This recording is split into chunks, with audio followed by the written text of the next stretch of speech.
Kashim, Shettima, GCON. Please put your hands together for him as he comes.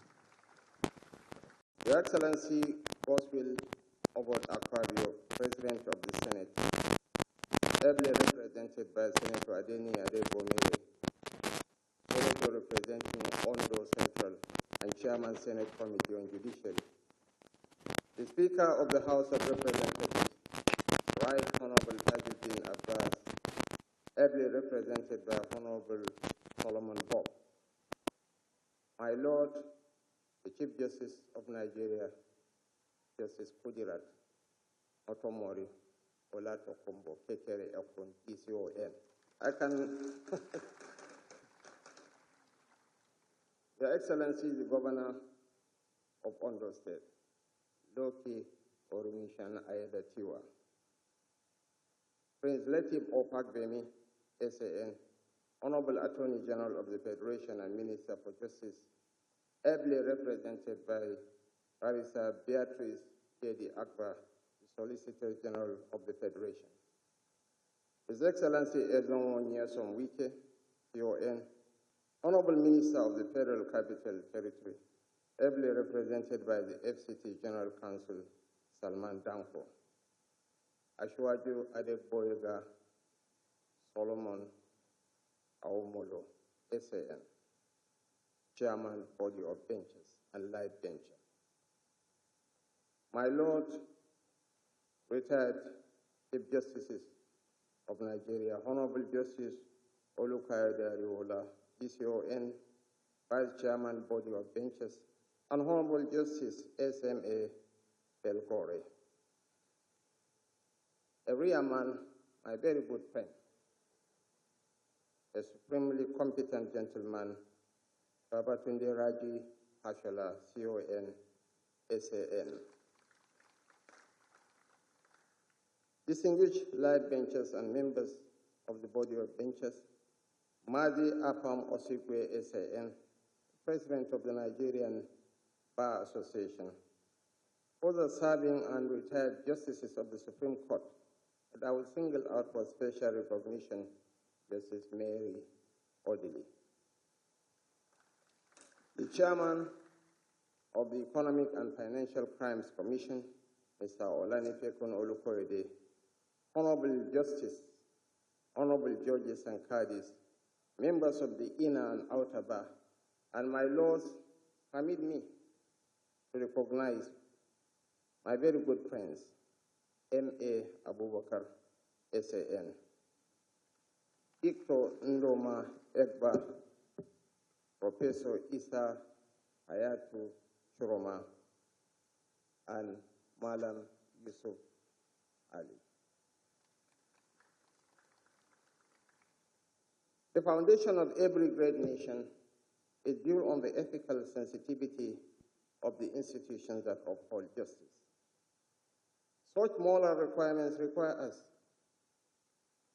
to refuse to bend to divisive sentiments and to stand firm against the currents of expediency.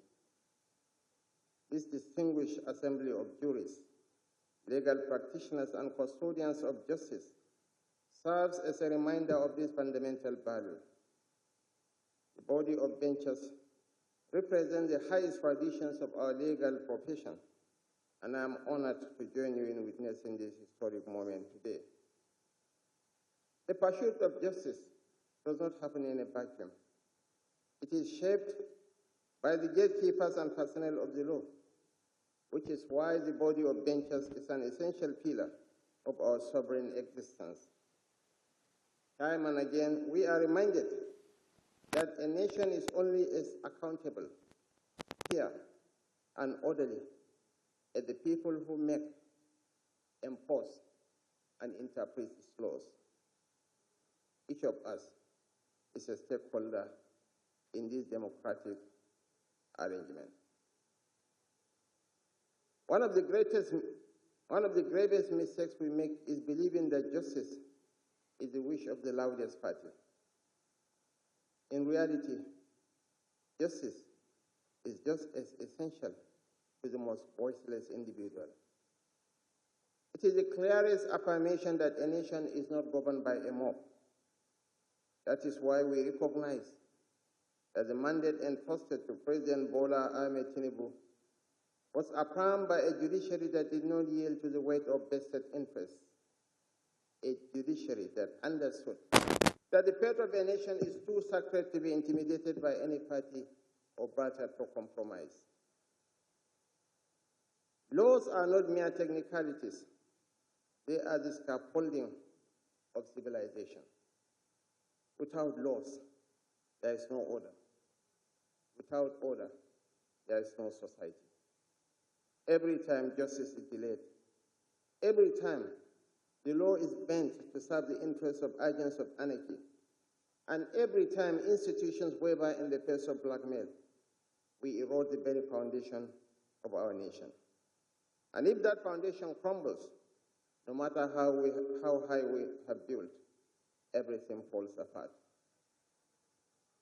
This is why the legal profession carries a burden unlike any other. You, my lords and eminent jurists, are not just interpreters of the law, you are custodians of justice. But this role is not without its burdens. The expectations are high, and the temptations are many. Yet I urge you, my lords and eminent jurists, to remain steadfast.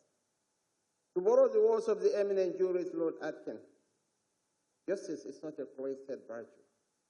It must be allowed to suffer the scrutiny of reasonable men.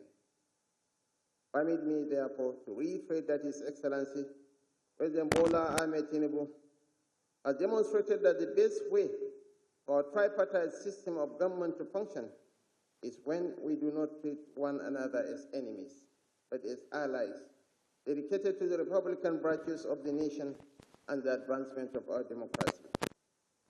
I congratulate you on the launch of the Body of Benchers Law Report. It is without doubt a reflection of our collective commitment to legal scholarship, the preservation of precedent, and the continuous refinement of our legal system. And as we open this maiden edition of the Body of Benchers annual lecture, I urge all legal practitioners to remain true to the ideals of honesty and fairness. The legacy we build today will outlive our titles, our offices, and even our ambitions. May we never be remembered as a generation that saw the light of justice dim and did nothing to keep it ablaze. My lords, distinguished ladies and gentlemen, on this note, as a post-action confirmation because the lecture had already been delivered, it is my singular honor and privilege to declare this event open, and I look forward to insightful deliberations. Thank you, and more God bless us all.